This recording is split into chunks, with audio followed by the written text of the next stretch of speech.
What is going on, my baboon brothers, my simian sisters? Digits here with another Advanced Wars by Web replay analysis. Today we're examining another lit, lively game between two top-level players.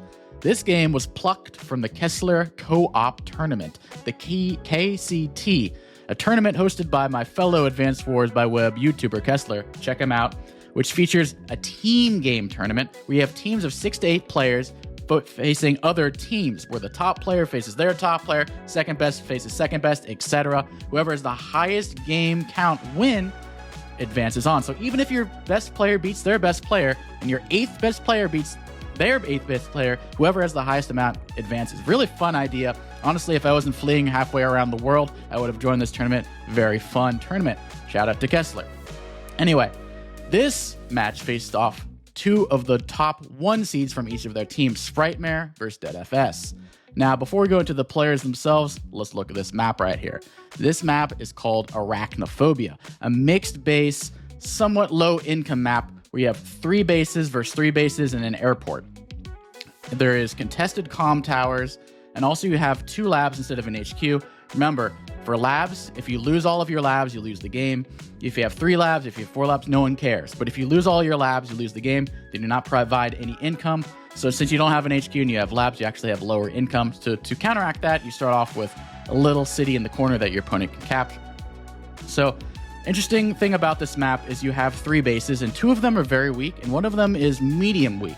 So the weakest bases for Black's point of view is this one in the middle, which is surrounded by Red's bases, and 2 mountains as well. So you only have 2 exits out here. So it's quite easy to block with infantry, preventing this base from getting out of there. You can lock with an artillery from over here, from Red. You can maybe put an artillery there, or behind this mountain somewhere, etc. Maybe over here is Red. So a very vulnerable base. Also, this corner base is vulnerable because you have these 2 forests to get out over here, and you kind of have to loop around over there. The best base is this corner base. Why? Because it is not as impeded as much by all this terrain that this middle base is, and you also have airport support. Copters, as you well know, in mixed base are typically quite good, so having a base plus an airport makes you a much stronger base. So a lot of the time I see games end with this base getting overrun, this base getting overrun, or maybe losing all of the labs or just someone resigning. However, I very rarely see this corner base get captured by each side. So it is a lower income map. It is 19k per side. That being said, since it is mixed base and there's a lot of fighting going on, very rarely do you see 19k versus 19k. Sometimes you have some cities that are gray for the entirety of the game. So maybe it's more like 17k versus 16k for the majority of the game. The comm towers are also contested, so sometimes you see these being non-captured for the entirety of the game. The thing about this map, well, let's talk about the contested properties first. You have this comm tower here, and then you have this bunch of cities over here. This could be contested. We'll get into that in a second, but mostly these cities right here, maybe this, like this little moon over here, and likewise over there, and then the comm towers. So what makes this map so delicate, and mixed base map so delicate, is the terrain. If you just do a slight terrain change, it completely changes the contested properties.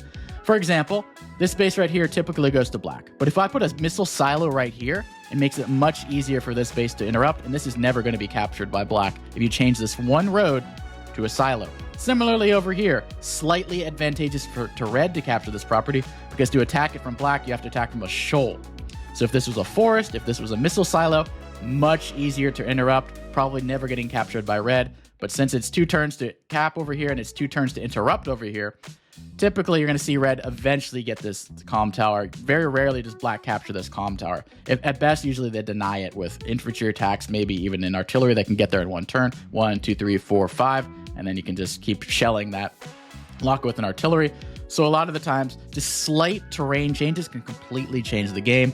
These forests as well also make this traversing this terrain over here difficult for that base as well. You get rid of this mountain, suddenly this becomes a much stronger base. So very slight, I mean, terrain matters a lot in Advanced Wars, but in mixed base maps that are on small maps like this, every small amount of terrain stars matters so much, and it can impact the entirety of the game. Just so keep that in mind. Therefore, Lash. Very important to have Lash in a sort of map like this. I like Lash in this map because, first off, mixed base. So day-to-day COs like Lash, Kindle, etc. are much better. Less reliant on superpowers, because typically you're going to have earlier fighting going on. You want to capture the properties early before the superpowers are even relevant, and then you just hold on to that the rest of the game. Theoretically, if I was Lash, I'd want to get like 20k to 16k income lead and just maintain that the rest of the game and just win through a war of attrition. Meanwhile, COs like Olaf, Andy, Eagle, they're really strong later on, but it's a lower income map. It's mixed base, so their day-to-day powers are just not going to cut it compared to the day-to-day COs. So for that reason, I do love Lash here. Andy does have some play here.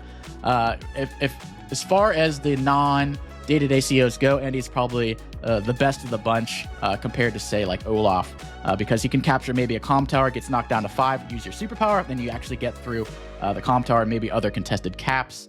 I don't mind Andy as much. I do think Lash is favored here. I think Lash has like triple the CO usage that Andy does on this map, if that just shows anything. Although I will note that Andy has a higher win percentage than Lash. I don't know how much that's noobs, skewing in the results, but I do find that a little bit notable that Andy has a higher win percentage. So very interesting map, but it's all about the terrain. Ideally, Lash, you want to attack from the forest over here. If this was the forest, like I said, Lash would be even better. This would never be captured by red. So just keep in mind the terrain, and also Lash's superpower. Like, there's so many forests on this map. Like, imagine a recon during Lash's superpower, or even a tank. It can traverse so much more terrain than Andy can. So for that reason, I do like Lash here, but Andy is not that much worse. So as for this, the players, Sprightmare, he has a YouTube channel too. We're just doing shout-outs today. Check out his YouTube channel. Check out Kessler's YouTube channel. They pump out some great Advanced Wars by Web content. He's a strong live player. I mean, he's the number 1 on his team, obviously, so that says enough right there. And he's facing off against the likes of DeadFS, Poland, Toulouse, etc., Chloe Box. So just keep that in mind. He's a very strong player. Around 1450 live league, which is higher than me currently, honestly, although I fell off completely from my rust, but that's another story. But very strong player. Up and coming, too, I would say. And then DeadFS, everyone knows DeadFS. He's the tournament king. He's probably one of the top 5 Advanced Wars players of all time, which is saying a lot. I don't want to go into a long diatribe here, but one of is obviously Rip and Voice of Akasha. They have 2 locked in. Alagatua, even though he's a one-trick pony for Fog, he's also probably locked in, so that's 3. You have 2 more slots. And then you have Go 7, you have Toulouse, you have Tordred, you have like so many other top players. You have LVJD, you have Ant, you have like so many, Lord Clefairy, the list goes on. I'm sorry if I'm forgetting some people, but like to be in the top 5, I think DeadFS makes that he might be like barely at the 5, but like the other players are freaking insane. So just keep that in mind. This is one of the best players of all time in Advanced Wars. So he doesn't care the CO matchup as much. He's great. Anyway, without further ado, let us begin the game. So in the black hole, we have Sprightmare as Lash. And in the orange star, the red star, as I like to call them, we have DeadFS. Or as Mangs calls them, DeadFs. It's DeadFS. It's DeadFS. Come on. It's not DeadFs. That doesn't make sense. I think it's dead for sure. Or for something, like, I think that's what the FS stands for. So, pretty much interesting. No, nothing unusual so far. You got to go for this cap over here first because it's obviously a nice little chain in the corner or in the bottom or towards the front of the line. I'd probably tend towards the front of the line right here. But DeadFS is actually, instead of going for this property, going for this back property, I guess, to try to fight for this property. This is another contested property that I didn't even mention before. So maybe prioritizing this property rather than this property. Interesting maneuver so far. No recon so far. Going for this cap over here instead of going for this chain from here to here. Going for this chain from here to here. I agree with this matchup. The thing is, this was within tank range. 1, 2, 3, 4, 5, 6. So it's very easily to capture the property, but you might lose it instantaneously. So we'll see if Sprightmare recognizes this. He probably will. He's a top player. So he sees the greed. He builds a tank. And very quickly, he's going to lose that infantry. And probably the property as well. So far, no battles. I mean, Andy doesn't want to battle for as long as possible. Lash wants to fight as soon as possible. So I find it a little ironic that Andy's being the more forward aggressor right here. Like, Sprightmare, he's not capturing either of these properties because he's tank locked right here. tank will attack either one of those properties, so it has to kind of shift south over here probably. Honestly, I probably would have, maybe I would have mirrored over here and captured this property rather than this one, just like Dead FS did. I don't know. We'll have to see which one pays off. The cautious way that Sprite Mirror is doing, not capturing either, or the balls to the wall Dead FS one, where you're going to capture the property that's extraordinarily contested, but you're almost certainly going to lose an infantry. So let's see which one pays off. So Sprite Mirror is definitely going to kill that infantry. Boom, bang, bang. And he actually interrupts the cap to kill it. He could have just killed it and then captured this and then had this guy captured next turn, but maybe he wants to be over. He wants to have something over here to deter that. So I'm assuming he's going to bring this to the forest to not just guarantee that comm tower over there. So he does the interrupt there. He's very wary. Yep, exactly. He cannot allow the comm tower. Like these, the thing about these contested properties is once you get them, it's very hard to flip them over to whatever side. So if they're gray, they'll stay gray. If they're your opponent's property, they'll stay your opponent's property. It's incredibly difficult to flip the properties once they've been captured. So, I mean, red could keep this the rest of the game if he keeps fighting, because 1, 2, 3, 4, 5, 6, like a tank can fight from either side. It's within 1 day of tank range. So just boom, bang, boom, bang. No one ever gets it. So maybe this will just stay red the entirety of the game. Builds a recon over here. 1, 2, 3, 4, 5. So I feel like this is redundant because you do have this infantry over here to interrupt that cap. I don't know if you need a recon over here necessarily. But who knows? Recons are pretty decent on mixed-based maps in general. Goes for the interrupt over here. Honestly, what you could do is kill this off and then combine. That might be overkill, though. The recon does not reach, unfortunately, without bringing this guy off the property. So I think the recon's going to go to the right side instead of the left. If this was a road, this would be a much better build, I think. But it needs 1 more movement cost. 1, 2, 3, 4, 5, 6, 7, 8, 9. Only has 8 movements, so cannot quite reach that 7 HP infantry. So I'm not sure about the recon build. But I mean, he's going to be able to build a tank next turn anyhow. So recon goes to the right side. Smart move. Actually, I kind of do. Starting to grow on me already. Only took 1 turn, and the recon's already growing on me. So the infantry goes for the kill. Interestingly enough, the tank didn't go for it. I might have killed this with the tank and then infantry caps here. I don't know if this tank going to sit on the city.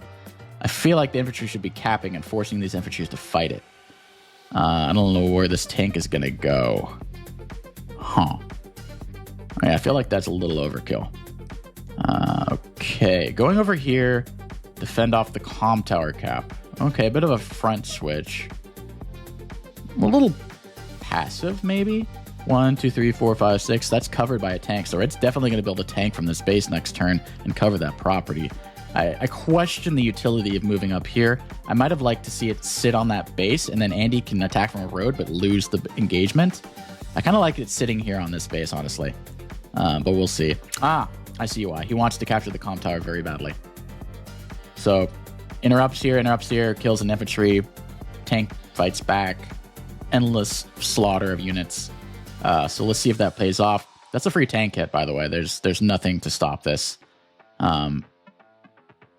Low roll here for Dead FS, though. So not loving the no comm towers. So without comm towers, both sides are okay with it. Andy is happy with it because his units survive more, and then he can hyper upgrade them and then bring them back to life. The more comm towers, the worse Andy gets. In 2, 3 plus comm tower maps, Andy's not very good because everything just dies and you have nothing to heal. However, also having no comm towers is good for Lash. Why?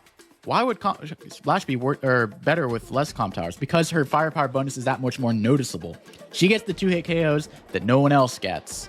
If there's 2 forests, she get guaranteed 2-hit KOs. If there's plains, she gets 10%, etc. So you really feel the day-to-day much more without comm towers. So both sides have some reason to want no comm towers.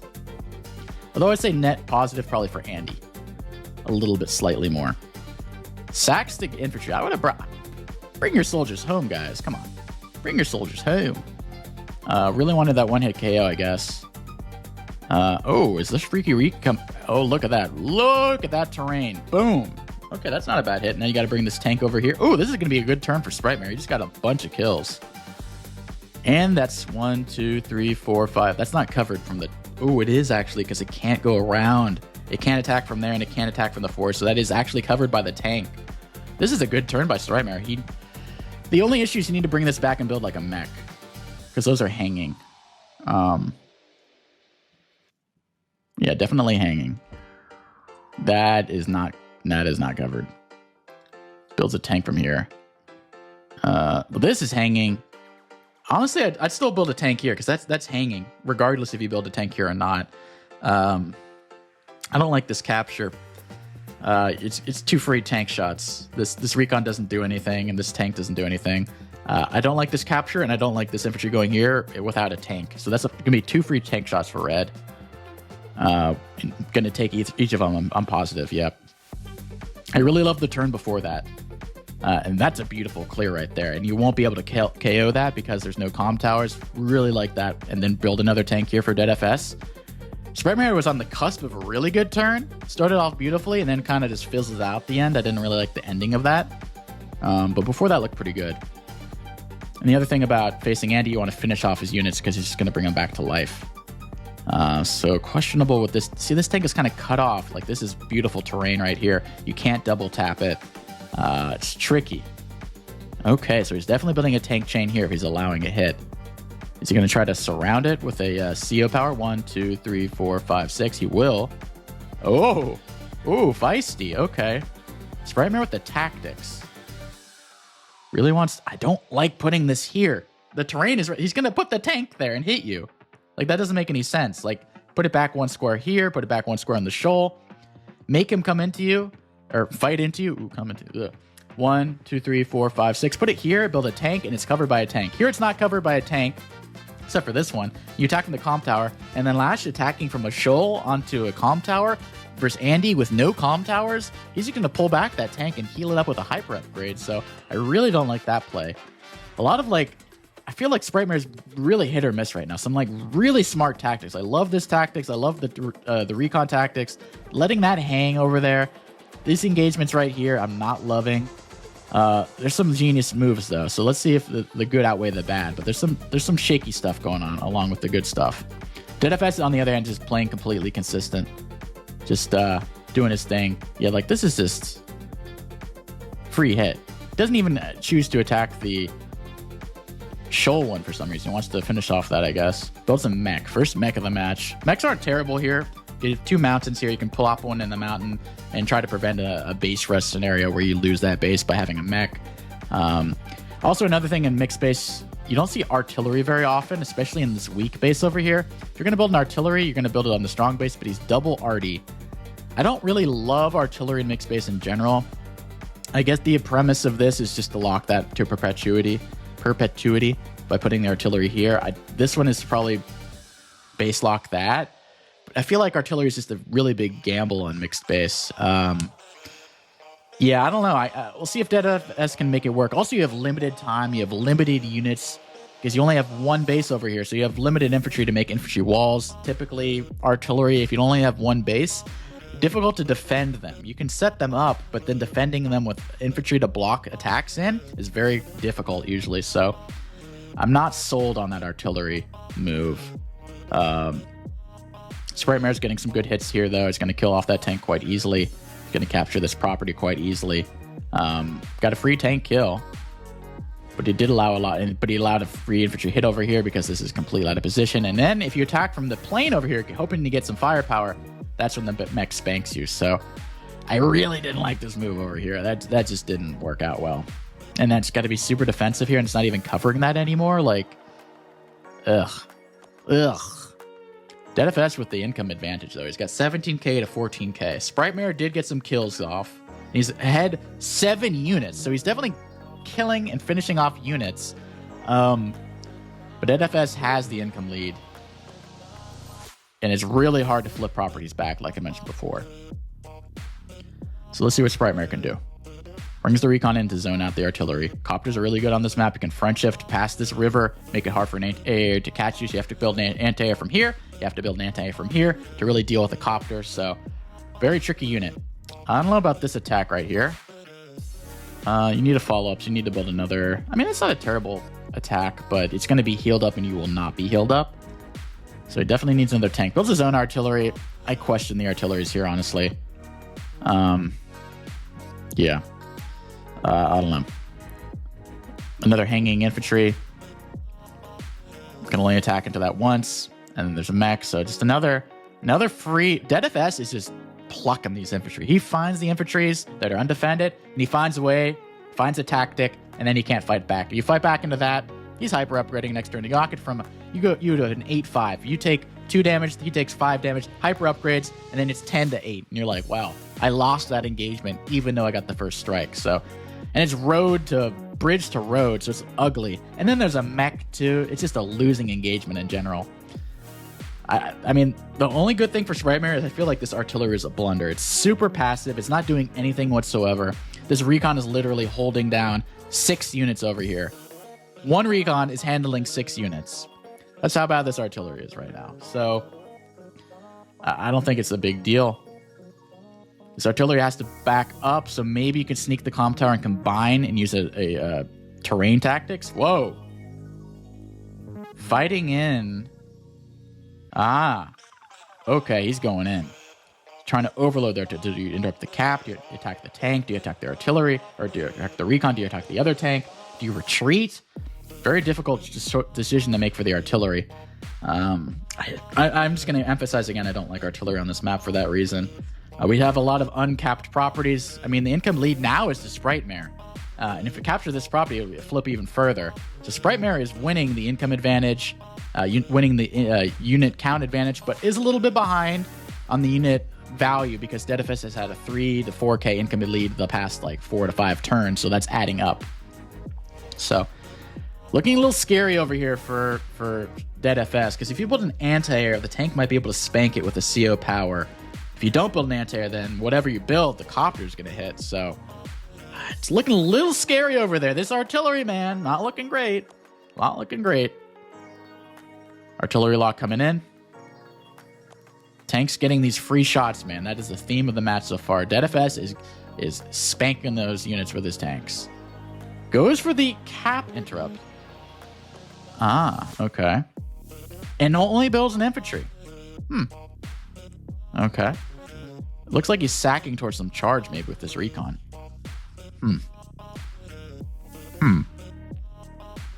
What is he conniving?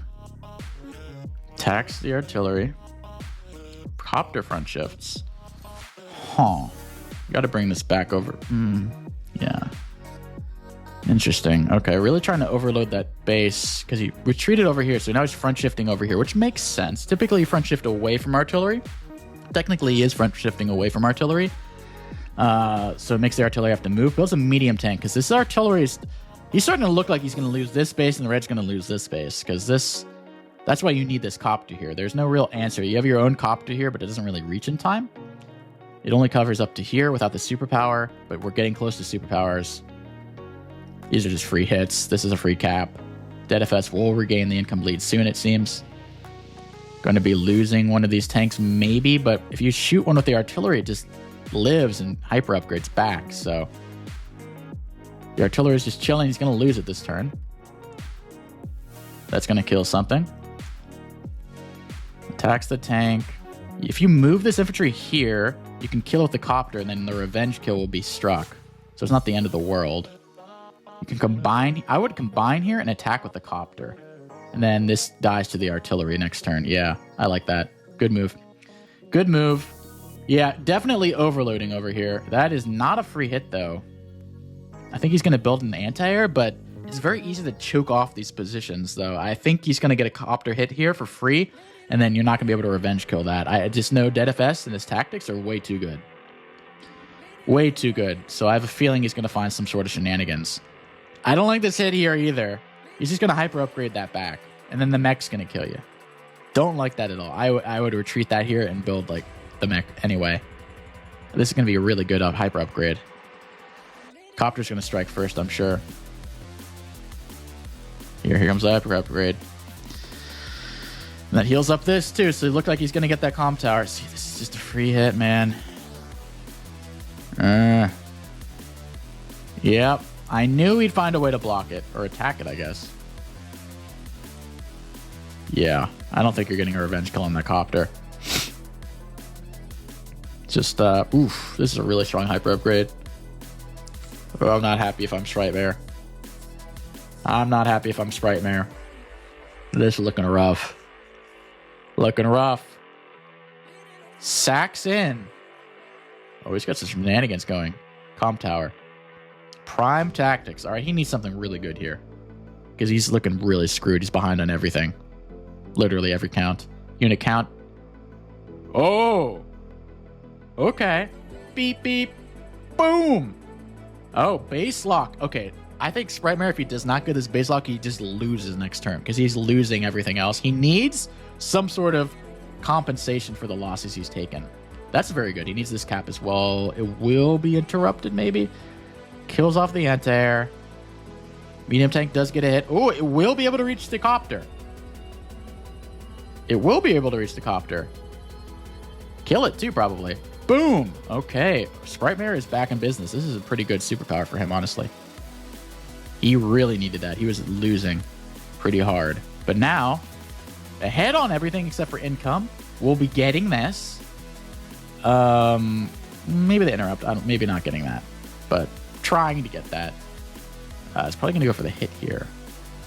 Yeah. Yeah, that's going to knock down like 8. Probably knocks it to 1 next turn, unfortunately for him. You do have to be worried about this lab, these 2 caps right here. You have another lab here. It's not really threatened, so more concerned about this property than the lab. But you don't really want to fight into this as the medium tank. I mean, over here you've won. You just need to get infantry over here. He has no infantry, so it's probably good for him to like fight into this tank, preserve those infantry. Bring this infantry here, here, here. It's going to take a while. You kind of almost want a T-copter. You have all these free game, but you have no infantry in the region. It really sucks. So if I'm red, I'm going and making a beeline. I need to kill all those infantry because he's losing, you know, valuable time and money by like not having anything to cap. So DFS really wants to delay this. Really? Okay. Feisty breaks through. Easy already kill right there. That's huge for Sprite Mare.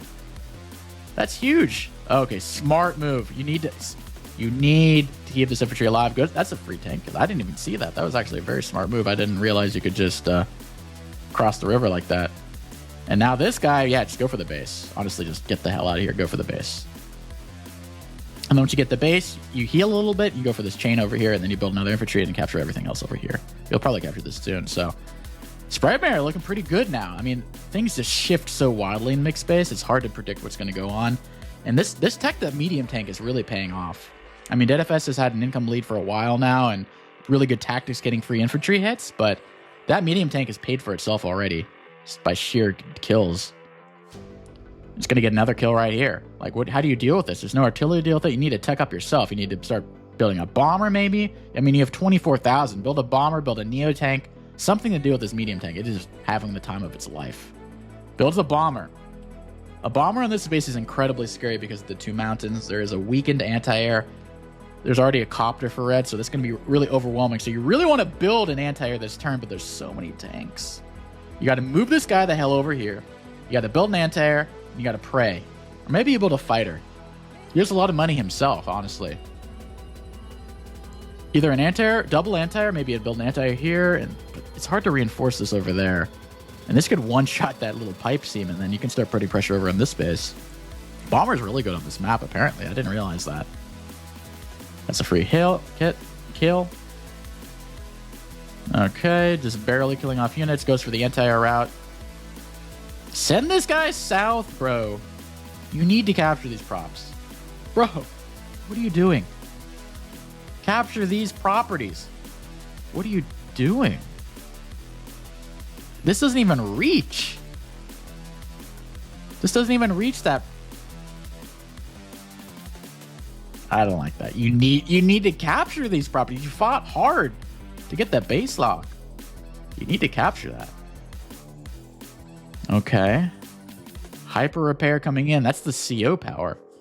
What does he want 2 HP for? Oh, to capture this property. Capture the property. Bomber one-shots that. Boom. That's scary. Medium tank beware. You're in for a scare. I think that's from Goosebumps. Shout out to R.L. Stein. Anyway.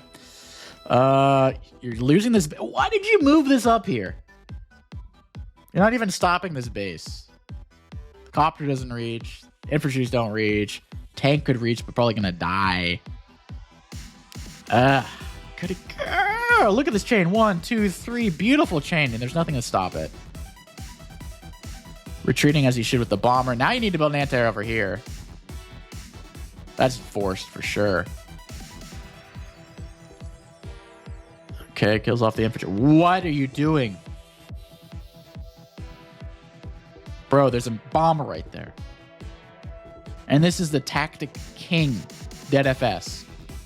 You don't think he's going to kill that and find a way to block this anti-air from reaching you? This isn't some like 800 level drooling, mouth-breathing, brain worm-infested noob. No offense to 800s, you're not all like this. But there's no way in hell DeadFS is not killing that and then also not blocking. Like, look. He's blocking that. There's no chance. Come on. You're about to lose a medium tank for free. That might be the biggest blunder of the game. There's been a few blunders, but that's pretty big. Okay, he's going to interrupt the tank. No! What's the point of sitting there? Oh, boy. Now DeadFS looks firmly in control. He's about to lose that for free. Wow, is that a roll, or is that... I didn't think that would kill like that. Well. Can't reach the bomber. Can kill a copter, I guess, but then that dies to the bomber. Nope, can't even kill the copter. DeadFS won't let you have anything. Doesn't even go for the cap here. Instead goes in. DeadFS is ruthless. Jesus. He's going to get the comm tower. Bro. Not looking good for Sprite He does have this base. It's like a slower fuse situation. Like, if you give him 3-4 more turns, he's happy as a clam. But these turns right now, he's suffering. He's down 9k. He's down 9k. He's got 3 bases. DeadFS has only 2 bases, but he also has 9k more money. He just killed a medium tank. He's probably after more blood, too. He probably wants more. I mean, you gotta... yeah, I'm... Double comm tower Andy. He's... Oof. Yeah, okay. DeadFS looking real scary now. And he's getting for more income. He's going for this income. He's getting... 9k is about to become crazy. Terrain tactics. That's a CO power. Okay, you kill a copter. Okay. Getting the contested properties. Oh, you wish you had the comm tower right here. That would have killed. Oh, now you get the base lock. Okay. Okay. You know, really good on unit count. About to even the income a little bit. You know, once you get all these 4 properties, it's a huge income swing. But the 2 comm towers hurts, and then you have this freaking bomber, man. Yeah, this freaking bomber, and like, these copters are not afraid of your anti-air. And if you attack back, you got a hyper upgrade on lock. Does not even care. This base, look, 1, 2, 3. He could block the base. He's choosing not to. He's like got some like mercy in him or something. Huh. Did not block the base. I don't know why he didn't do that. I don't think he can KO this. I don't think you can KO that, and then whatever you don't KO, use the hyper upgrade. I feel like you could have just killed him right there and just won the game. He's still looking pretty strong and winning right now anyway. DeadFS is looking really tough. Is this going to survive? Anti-hyper upgrade? I don't know about that. I don't know. This might be the dagger, folks. This might be the dagger. An angry bomber? Yeah, that base is gone. That base is gone. And this base could have been done. He could have had these 2 bases both offline. Well played. I mean, I think that bomber changed the whole game. So DeadFS was winning early. No doubt about it. I felt like Sprite had some great tactics at times, but he just left too many infantry hanging. And because of all the hanging infantry, he was behind on income like the majority of the match. Like and then he never looked back. DeadFS was always ahead. He had that really nice tactic in the corner with the recon. I loved that. I loved the tactic with the recon over here. I think, honestly, the recons is what like made Sprite so competitive in this game, even though DeadFS was like plucking away free units. But then the Bomber. Sprightmare found that really good move, and then DFS is like, yo. Bomber comes in, and that just changed everything. This medium tank was clowning on DFS. Like, how many kills did it get? Let's see. Killed one tank. Killed an artillery. Killed another tank. And then it just died. I mean, it paid for itself. Tank, artillery, that's 20,000. This cost 16,000. But I wouldn't let it die like a dog to that Bomber, though. Like, the thing, you're facing DFS, man. He knows the tactics. If you're a little more conservative this thing and move it up there, I don't know, pressure over here. That Bomber just was the beginning of the end. I feel like it was underrated, unexpected. Maybe able to fight her. I don't know. That Bomber is strong. And then that was you're giving DFS literally like 6k more by like not sending those infantry down to cap. So didn't really like that move. But well played to both players. I think both had a lot of great plays, but DFS was just steady the whole time. Just boom, boom. Free hit, I'm finding it. Tactics, I'm finding it. Sprightmare had some really genius moves, but a little bit of inconsistencies as well. But I mean, DFS is one of the best players of all time, so can't really fault someone for losing to DFS, am I right? So, well played by both players. DFS making Andy work, even though Lash is the meta. I mean, I saw Toulouse's game versus Poland, Lash mirror. Seen a few other games, Lash mirror. So it's nice seeing a non-mirror, someone trying out something new and making it work. So anyway, hope you guys were entertained. Hope you guys learned something, and I'll catch you guys next time. Peace.